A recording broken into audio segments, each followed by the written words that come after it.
အားလုံးပဲမင်္ဂလာပါဒီနေ့14ရက်နေ့လေးပေါ့နော်မင်းလက်ကားကုန်တယ်ကြီးများအတွက်မင်း9ဦးရောင်းပေးမယ်လို့ပြောထားတာအခု2ဦးပိုင်ရှင်ပေါ်သွားပြီပေါ့နော်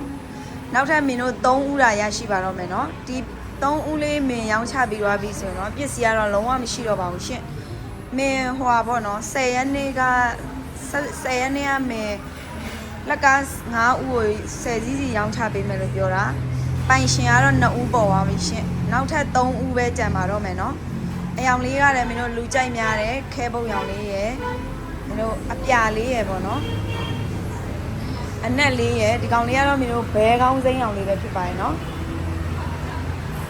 ဒါတွေကတော့မင်းတို့အရင်ကပေါ်တဲ့ပုံစံအယောင်ပေါ့နော်ဘဲကောင်းစိမ်းရောင်လေးပဲဖြစ်ပါတယ်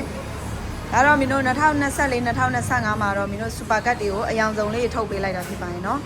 အရင်ကဆိုတော့ဒီကောင်ကတော့ဒီဘဲကောင်းစိမ်းရောင်တရောင်လေးပဲလာတာဖြစ်ပါတယ်เนาะစူပါကတ်ထဲမှာဆိုရင်ကဲဈေးနှုန်းလေးရလည်းမင်းတို့ချိုတာတာမလို့လက်ကားလေးရလည်းဝယ်လို့ရတာမလို့ကုန်တယ်ကြီးများလဲ3ဦးတာကြံပါတော့မယ်เนาะလိုအပ်တဲ့က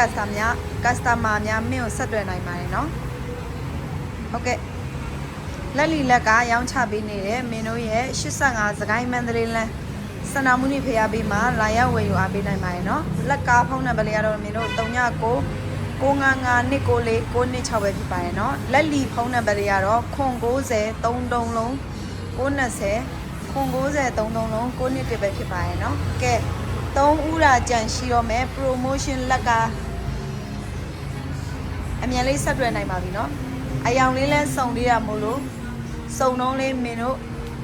ဝယ်ယူအားပေးနိုင်ပြီဆိုတဲ့အကြောင်းကိုမင်းဗီဒီယိုလေးရိုက်ပြပေးတော့ဖြစ်ပါတယ်เนาะ